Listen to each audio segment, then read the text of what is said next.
Hebrews 2. इब्रानी 2 I'll read verses 14. उसकी 14वीं आयत पढ़ेंगे.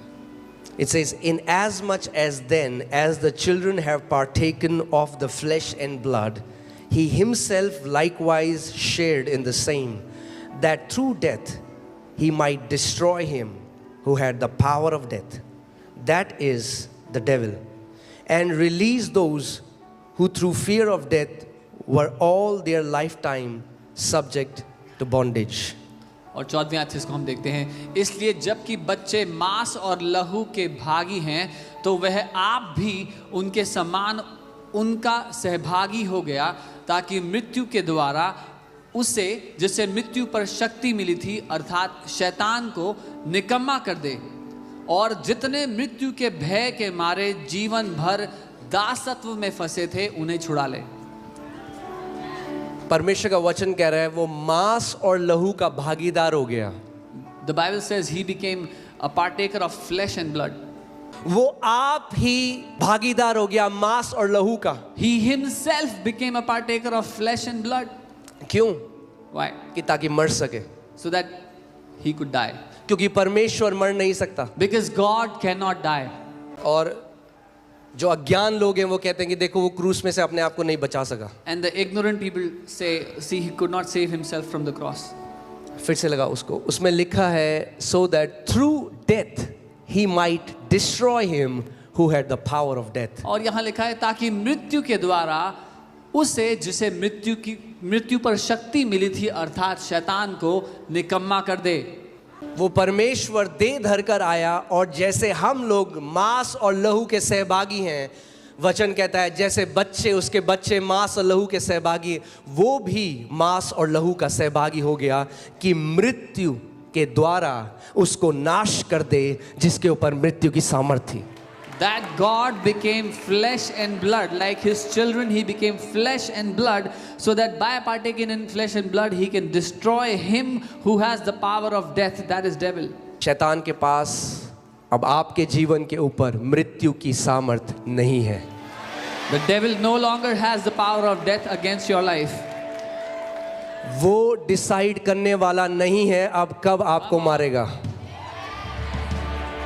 Now he is not the one deciding when will someone die. दूसरी आयत 15. Next verse. और जितने मृत्यु के भय के मारे जीवन भर दासत्व में फंसे थे उन्हें छुड़ा ले. And release those who through fear of death were all their lifetime subject to bondage.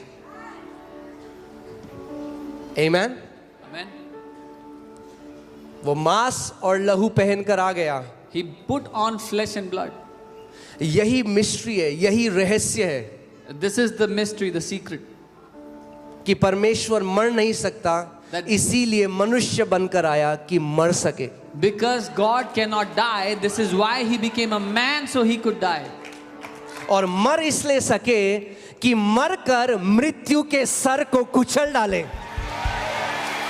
And he could die so that by death, through that he could crush the head of death. इसीलिए वचन कहता है हे मृत्यु तेरी जय कहाँ रही, हे मृत्यु तेरा डंक कहाँ रहा. This is why the word says, oh hell, where is your victory? Oh grave, where is your sting? मेरे पीछे बोलो, क्योंकि यीशु मेरे लिए मर गया, मृत्यु का मेरे ऊपर कोई अधिकार नहीं. Say after me, because Jesus died for me, death has no power over me. डंक नहीं रहा. There is no more sting. कई ऐसी गवाहियां हैं वहाँ जहाँ परमेश्वर के लोग हैं, जब वो प्रार्थना कर रहे थे वो स्वर्ग उठा लिए गए और वहाँ उन विश्वासियों से मिले जिनको प्रभु यीशु मसीह के नाम की गवाही के कारण मार दिया गया. There were many people who were praying, they were lifted up into heaven, and when they were in heaven in an encounter, they saw those people who died for the testimony of Jesus Christ. और एक ऐसे ही विश्वासी ने उनको बताया कि उन्होंने मुझे रखा और मेरी गर्दन जब काटने वाले थे तो प्रभु मेरे सामने आ गया और बोला बाहर आ जा. कह रहे मुझे पता भी नहीं मरने का दर्द क्या होता है. Death has lost its sting over a believer's life. And one such believer, when they met him, he was telling how when they put him down and were about to cut his head off, the Lord came and said, "Come out." And he said, "I did not even feel the pain of dying." मृत्यु का वो डंक विश्वासियों के लिए नहीं है, उनसे हटाया जा चुका है. यीशु ने मृत्यु के उस डंक को सहा ताकि आप के ऊपर उस डंक का कोई अधिकार नहीं है. Jesus suffered the sting of death so that that sting of death will have no power over you. In a twinkling of an eye, जब एक विश्वासी घर जाता है वो प्रभु की उपस्थिति के सामने है. आँख झपकते, पलक झपकते ही when a believer goes home, he is with the Lord. Isn't this good news? क्या ये अच्छी खबर नहीं है? इसी Amen. अपने पड़ोसी को बोलो, पड़ोसी मृत्यु का अब आपके ऊपर कोई अधिकार नहीं. Tell your neighbor, death has no power over you. जब आप कुछ चीज चखते हो तो आपको उसका टेस्ट पता लगता है, right? When you taste something, you get to feel the taste how it is. अगर किसी ने बहुत कड़वी चीज चखी तो वो कड़वापन उसके मुंह में, उसे पता है कि मैंने ये कड़वी चीज को चखा है. If someone tastes something bitter, their mouth becomes bitter because of the taste. अब अगर आप मसीह में हो, Now, if you are in the Lord, आपको मृत्यु का टेस्ट चखने की जरूरत नहीं है, you will not have to taste death. क्योंकि यीशु मसीह ने आपके बदले वो टेस्ट चख लिया. Because Jesus tasted death on your behalf. आप बोलोगे ये क्या बात कर रहे हो आप? You will say, what are you saying? मैं नहीं कर रहा, बाइबल कर रही है. I'm not saying this, the Bible Okay, Hebrews 2:9. says. इब्रानी 2 उसका 9. But we see Jesus who was made a little lower than the angels. लेकिन हम यीशु को जो स्वर्गदूतों से कुछ ही कम किया गया था, For the suffering of death, crowned with glory and honor, that he, by the grace of God, might taste death for everyone. मृत्यु का दुख उठाने के कारण महिमा और आदर का मुकुट पहने हुए देखते हैं, ताकि परमेश्वर के अनुग्रह से वह हर एक मनुष्य के लिए मृत्यु का स्वाद चखे. यीशु ने आपकी जगह में मृत्यु का स्वाद चख लिया. Jesus has tasted death on your behalf. क्या परमेश्वर का वचन मानते हैं आप लोग? Do you believe in the word of God? ये कोई मैं मोटिवेशनल टीचिंग नहीं दे रहा हूं आपको. I'm not giving you a motivational teaching. ये परमेश्वर के वचन का सत्य है. This is the truth of God's word. यीशु ने आपकी जगह में मृत्यु का स्वाद चखा. That Jesus tasted death on your behalf. क्यों चखा उसने स्वाद? Why did he taste death? कि आपको न चखना So पड़े. that you don't have to taste death. अब मृत्यु का कोई डंक नहीं है विश्वासी के जीवन Now में. death no longer has a sting over a believer's life. जिस दिन आप इस बात को जान जाओगे मृत्यु का भय निकल जाएगा. The day you will know this, the fear of death will leave your life. Amen. Amen. क्या लगता है आपको? स्तिफनुस को पत्थर मार रहे हैं, पूरा पत्थर मार के मार दिया उसको, और वो खड़ा होके बोल रहा है, अरे देखो मुझे पिता और पिता के दाहिने हाथ में यीशु मसीह खड़ा है दिख रहा है. Yeah, what do you think? They were throwing stones at Stephen, and they killed him by stoning him, but he's saying, look, I see the Lord standing at the right hand of the Father. क्या ये normal है? Is this normal? आप सोच सकते हो किसी के बड़े बड़े पत्थर मार के आपने किसी के सर पे पड़ रहा है, मुंह पे पड़ रहा है. Can you think about it? People throwing big stones at someone and breaking their face and their head. मैं हाल में एक परमेश्वर के दास से मिला, एक पास्टर से मिला, I recently met a man of God. और वो बता रहे थे कि एक जगह में उनको भीड़ ने घेर लिया और 45 मिनट तक उनको मारते रहे. And he was telling, in one place a mob surrounded him and they kept on beating him for 45 minutes. करीबन 100 लोग, Roughly 100 people. वो कहते इतना बड़ा पत्थर उनकी छाती में मार रहे थे. They brought a big stone and threw it at his chest. और वो कह रहे उसके बाद पुलिस आई, उनको ओपन फायर करना पड़ा. And then the police came, they had to do an open fire. और कह रहे जब उसके बाद उनको होश आया, And when he came back to senses, कह रहे मुझे ऐसा लगा जैसे मैं सो के उठा हूं, मुझे एक भी पिंच अपनी बॉडी में नहीं था. he was telling he felt as if he just woke up from a sleep and he did not have a single pinch in his body. Bible बताती है पॉल को इतना मारा उन्होंने सोचा मर गया, छोड़ के चले गए. वो खड़ा हुआ और दूसरी जगह चला गया प्रचार करने. Paul so badly that he was almost dead and they left him, and then he got up and went to another place to preach the gospel. कितनी गुड न्यूज़ है ये. This is such a good news. कितनी good news है. जिस भय से पूरी दुनिया उस दासत्व में है, यीशु मसीह ने हमें उस भय से आजाद कर दिया। The fear which binds everyone in the world, Jesus has set us free from the fear of death. हाँ, अगर आप कई लोगों से बात करेंगे जो प्रभु में नहीं जीते, जो प्रभु में नहीं हैं, जो अपने हिसाब से जीते हैं, If you talk to people who do not know the Lord, they live as per their own will. जो कहते हैं कि life is like an ice cream, enjoy it before it melts. वो कहते हैं जिंदगी एक आइसक्रीम की तरह है, पिघलने से पहले मजा ले लो। और जब मेल्ट हो जाती है तब कुछ और हो जाता है उनके साथ। When it melts, it becomes something else for them. फिर डरते हैं, Then they are afraid. Because they don't know what's on the other side. क्योंकि उनको नहीं पता कि उस पार क्या है। हमें पता है उस पार क्या है। We know what is on the other side. इसीलिए कह रहा हूँ ये सेलिब्रेशन का टाइम है। This is why I'm telling you, this is the time for celebration. उस पार एक बहुत बड़ी महिमा आपका इंतजार कर रही है। A mighty glory is waiting for you on the other side. Bible कहती है इस समय का दुख जो कलेश आप सहते हो उस यीशु के नाम में, वो कुछ भी नहीं है उस बड़ी महिमा के सामने जो आपके ऊपर प्रकट होगी। The Bible says the sufferings of this time are nothing compared to the glory which is about to appear. हमें ये ही नहीं पता उस साइड क्या है, हमें ये भी पता है उस साइड कौन है।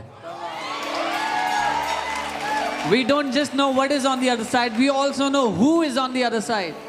प्रभु यीशु मसीह बाहें फैला के वेट कर रहे हैं। The Lord Jesus, with arms wide open, He is waiting for us. इसीलिए मैं कह रहा हूँ ये जो जीवन प्रभु ने हमें दिया है, This is why I'm saying, this life that the Lord has given to us, अपनी पूरी शक्ति से हम उसकी महिमा के लिए जिए। with all your might, live it for Him. एक जीवन है, We just have one life. एक ही बार आए हो, बार बार नहीं आओगे। You've just taken one life, one birth. You will not be born. जैसा आप times. जियोगे अनंत तक आपकी वही टेस्टमनी रहेगी। Whatever kind of life you live on the earth, that will be your story for all of eternity. आमीन। सो अपने पड़ोसी को बोलो पड़ोसी। बाइबल कहती है इसीलिए कलीसिया में आना ज़रूरी है, इसीलिए मिलते रहना ज़रूरी है कि जब हम एक दूसरे को मिले हम एक दूसरे को एनकरेज करें। कम ऑन, और बढ़कर परमेश्वर के लिए करते हैं, और बढ़कर उसके लिए काम करते हैं, और पैशन के साथ और ज़ील के साथ हम अपने प्रभु के लिए जीते हैं। The Bible says this is why we should come together, we should meet as a church, so that when we meet we can encourage one another that this is how we will live for the Lord. Come on, let us live our best for the Lord. जैसे आप नींद में enter करते हैं, आपको पता चलता है कब आप नींद में गए? नहीं। ऐसे ही विश्वासी जब अनंत में जाएंगे उन्हें पता नहीं चलेगा कैसे वो अनंत में चलेगा। There are many things which are much deeper I will not share now, but just like you go into sleep and you don't even realize, is how believers will enter into eternity and not even realize. आमीन। और आपको एक बात बताता हूँ, I'll tell you one more thing. अगर आप घनिष्ठता के साथ प्रभु में चलते हो If you live in intimacy with the Lord, तो आपको पता होगा you will know beforehand किस दिन आप अपने पिता के पास जा रहे हो। what day are you going to your Father. It's a good news. ये अच्छी खबर है। O death, where is your sting? मृत्यु तेरा डंक कहाँ गया? Where is your victory? तेरी जय कहाँ गई कब्र? प्रभु ने वो सांप होता है ना, उसके दांत तोड़ देते हैं, जो जहरीला सांप होता है। Yeah, they break the fangs of a poisonous snake. वही किया प्रभु यीशु मसीह ने। This is what the Lord did. Bible बताती है तीसरे दिन यीशु मसीह मर के जीवित हुआ। 3 दिन तक क्या कर रहा था वो? The Bible tells us third day Jesus resurrected from the dead, came back from the dead. What was he doing for 3 days? कहाँ था वो 3 दिन? क्योंकि वो पिता के पास नहीं गया था। Where was he for 3 days? Because he did not go back to the Father. क्योंकि जब मरियम उसके पास आने लगी सोच के कि वो माली है, उसने कहा मरियम मुझे छू मत, क्योंकि अभी तक मैं पिता के पास नहीं उठाया Because गया। when Mary came back to him and she was about to touch, he said, "Do not touch me, for I have not yet ascended to my Father." हर एक पापी मरने के बाद अधोलोक जाता है, बाइबल बताती है। Every sinner goes down to Hades, the Bible says, after they die. Bible बताती है अधोलोक जो बाइबल में लिखा है पुराने नियम में, वो पृथ्वी के बीच में है। The Hades, Bible says, is in the middle of the earth. और यीशु मसीह जब उसने हमारे लिए मृत्यु चखा, केवल मृत्यु वो नहीं है जो आप क्रूस में देखते हैं, उसने शारीरिक मृत्यु ही नहीं चखी आपके लिए, आत्मिक मृत्यु भी चखी। And when Jesus went to the cross, he did not just taste physical death, he also tasted spiritual death for you and me. और अधोलोक में चला गया। And he went down to the Hades. और हर एक व्यक्ति के लिए उसने सहा, जैसे एक व्यक्ति अधलोक में सहता है. And for every person he suffered just as anyone else would suffer in the Hades. और जो शैतान के पास मृत्यु और अधलोक की चाबियां थी, उसने वो छीनी. And the keys to Hades and death that the devil had, he snatched them back from him. और तीसरे दिन मुर्दों में से जी उठा. And the third day he rose up from the dead. आप रेवलेशन की आयत लगाइए. और जब यूहन्ना ने प्रभु यीशु मसीह को देखा तो उसने कहा, देख मैं मर गया था मगर अब युगानुयुग जीवित हूं और मृत्यु की और अधलोक की कुंजी मेरे पास है. So when John saw Jesus, he said, see, I was dead, but now I am alive forevermore, and I have the keys to death and Hades.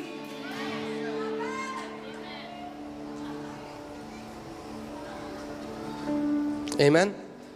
चाबी किसके पास है? Who has the keys? यीशु का. Jesus. तो अधलोक आपके लिए locked है अब. So the Hades are locked for you. मैंने कहा अधलोक आपके लिए लॉक्ड है I अब. said the Hades are locked for you. उसने कहा मेरा कोई बच्चा यहाँ नहीं जाने वाला. He said, none of my children are going to go there.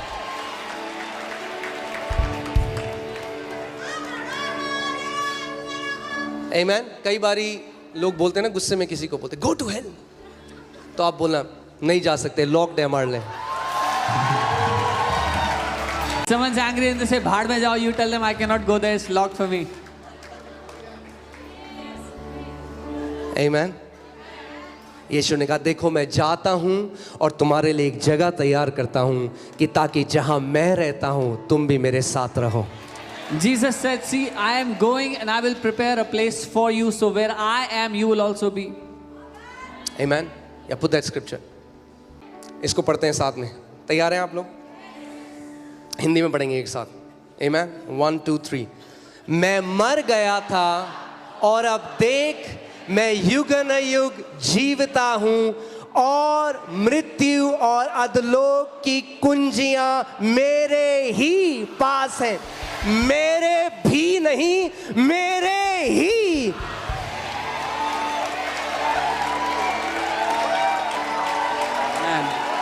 The Hindi Bible says, I alone have the keys to Hades and death. Amen. अगर मेरे भी होती तो यीशु मसीह कहता शैतान एक काम कर, एक डुप्लीकेट तू रख, एक मुझे दे दे. If Jesus said, I also have the keys, then he would have said, Satan, you keep a pair and I'll keep a pair. वो कहता है मृत्यु और अंधरोग की चाबियां मेरे ही पास. He says, I alone have the keys to death and Hades. यीशु मसीह ने death का मर्डर कर दिया. Jesus killed death. Amen. Isn't that the good news? क्या ये अच्छी खबर नहीं है? Hallelujah. इसीलिए बाइबल कहती है कि जो मसीह में है अब उनके ऊपर दूसरी मृत्यु यानी आत्मिक मृत्यु की आज्ञा नहीं है. This is why the Bible says, those who are in the Lord, the second death does not have any power over them. क्योंकि बाइबल बताती है कि अंत में एक सिंहासन लगाया गया और जिसके भी नाम जीवन की पुस्तक में नहीं थे उन्हें आग और गंधक की झील में डाला गया. Because the Bible says in the end a throne was established and all those whose names were not written in the book of life, they were thrown into the lake of fire and sulfur. But good news ये है कि आपका नाम जीवन की पुस्तक में लिखा हुआ है. The good news is your name is written in the book of life. अगर आप मसीह में विश्वास करते हैं, If you believe in the Lord Jesus, अगर आप ये जानते हैं कि यीशु ही भी नहीं ही and if you Prabhu know, है, and if you know that Jesus alone is the Lord, वचन कहता है स्वर्ग के नीचे और पृथ्वी के ऊपर और कोई नाम मनुष्य जाति को नहीं दिया गया जिसके द्वारा मानव जाति उद्धार पा सके. the Bible says no other name has been given under the heavens and on the earth through which mankind can be saved. मुक्ति का मोक्ष का और कोई द्वार नहीं. There is no other door to salvation.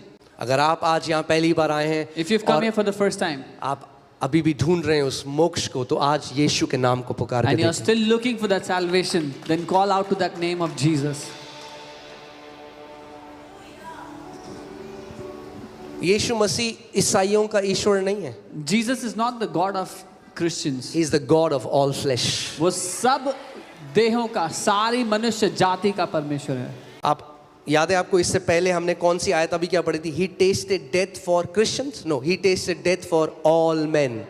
इससे पहले या वी रेड उसने सब मनुष्य जाति के लिए मृत्यु को चख लिया, ईसाइयों के लिए नहीं लिखा वहां पे। Amen. जब यीशु मसीह क्रूस पे गए, And we see that this day when Jesus was on the cross, दो चीजें हुई। two things happened. उनका शरीर फाड़ा गया His body was ripped apart और लहू उसमें से बहा। and blood gushed out.